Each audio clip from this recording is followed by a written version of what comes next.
విశాఖలో మరో భారీ భూ స్కామ్ వెలుగులోకి వచ్చింది.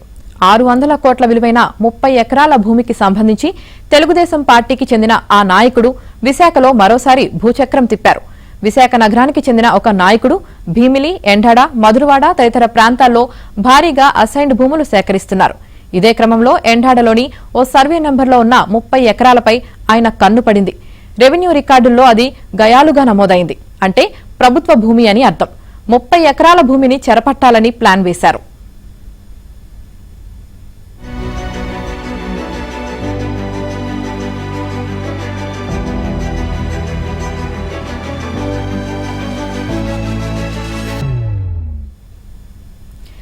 రెవెన్యూ సర్వే శాఖలోని కీలక అధికారులను పిలిచి మాట్లాడారు. రికార్డుల్లో గయాలను తీసేసి జీ రాయితీగా మార్పించేశారు.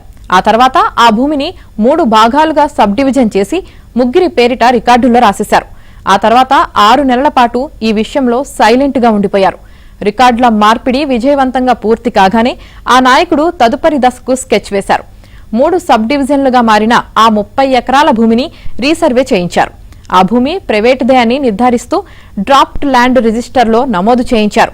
3 వ్యక్తుల పేరిట భూమి హక్కులు రాయడంతో పాటు పాస్బుక్లు ఇవ్వాలని సిఫార్సు చేశారు.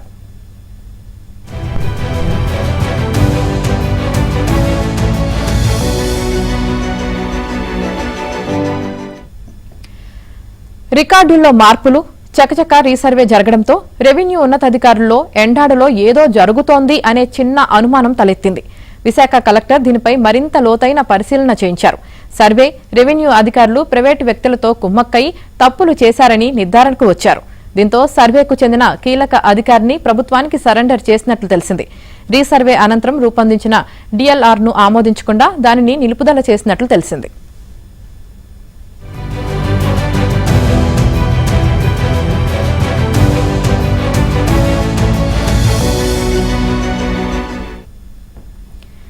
ఎండాడలో 600 కోట్ల విలువైన ప్రభుత్వ భూమిని ప్రైవేట్ పరం చేయాలనుకోవడం తీవ్రమైన తప్పిదం, ఘోరమైన నేరం.